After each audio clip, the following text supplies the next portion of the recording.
D'aborder le programme scolaire, parfois je travaille d'abord sur des exercices de concentration. Ils se font, ces exercices, d'une manière très ludique, avec un matériel adéquat qui ne met jamais l'enfant en échec. C'est avec cette orientation de travail que j'ai accepté de rencontrer Jacques. Notre expérience a commencé en septembre 2009. Jacques travaille avec moi en accord avec l'inspecteur d'académie, 2 matières, le français et les maths, pour un niveau de CM2, 6 heures par semaine. J'ai très vite créé des liens avec Jacques, en lui expliquant que nous allions cheminer ensemble, découvrir un programme à notre rythme, sans mettre la pression. Cependant, je suis la personne qui doit l'ancrer dans le réel, dans le concret de la vie. Tenue à un programme, même s'il est réduit, je suis soumise à un contrôle qui donne lieu à des évaluations régulières. Il faut donc user de stratégies toutes plus innovantes les unes que les autres pour maintenir une exigence tout en rassurant, en neutralisant le stress, en supprimant l'angoisse. Dès le premier mois, j'ai été témoin de réactions violentes, verbales et physiques, dans le sens où les crayons et la trousse sont volés à travers la pièce. Une manifestation violente motivée par l'annonce, une première fois, d'un travail en mathématiques, la résolution d'un problème. Tout a valsé. Je déteste les problèmes, ça ne sert à rien, d'ailleurs l'école c'est nul, etc., etc. Il m'a fallu d'urgence inventer une stratégie pour ne pas créer une escalade dans la violence. J'ai pris la main de Jacques et je lui ai dit « Tu as raison, mais moi aussi je déteste les problèmes, tu n'entendras plus jamais ce mot de ma bouche. Seulement voilà, il faut trouver une solution. » Je me suis levée et j'ai fait du théâtre. « Viens avec moi Jacques, tu es Sherlock Holmes, prends ton bâton, tes lunettes et partons explorer la situation. Branche-toi bien avec moi, hein ?» Jacques a changé de visage, ses 2 tendus, pour trouver la solution. En quelques minutes, il avait résolu le problème et présenté sur son cahier un travail impeccable. Novembre, décembre, le combat n'est pas terminé. Une autre scène, cette fois, motivée par le contrôle d'une production écrite. Écrire, ce que Jacques déteste le plus.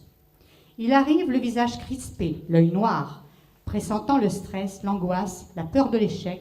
Je commence la séance par une ouverture au sensoriel.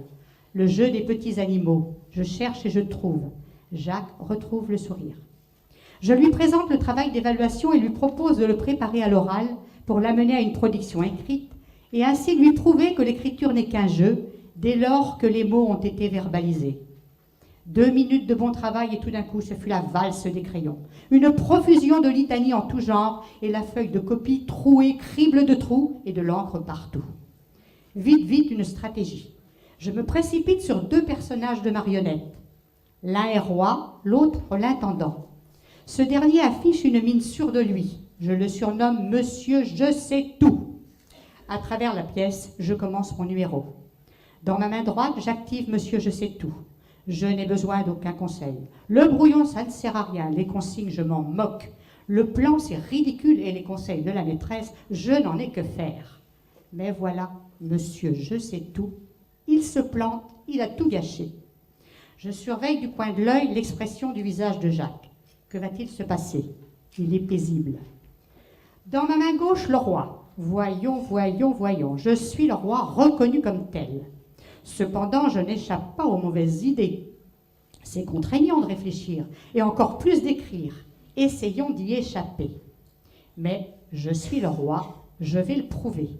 Je vais donc me plier aux consignes, écouter la maîtresse et produire un écrit aussi impeccable que le travail oral. En continuant d'activer mes marionnettes, je regarde Jacques. Il sourit. C'est gagné? Peut-être. Je lui plante alors mes 2 marionnettes devant lui et lui demande « Maintenant, quel personnage veux-tu être ?» Quelques minutes de silence interminables pour moi. Jacques se lève, ramasse ses stylos, reprend une feuille et m'exécute un travail remarquable que je peux vous présenter. Jacques est dans notre monde à sa façon, à nous de comprendre, de le rejoindre et d'orienter. Au retour des vacances de février, Jacques est devenu très coopérant. Plus de blocage, plus de violence, plus de manifestations désagréables. Une montée de l'émotion chez lui extraordinaire. L'année s'est terminée merveilleusement. C'est un Jacques attendri, plein d'émotions qui m'a quitté vendredi soir.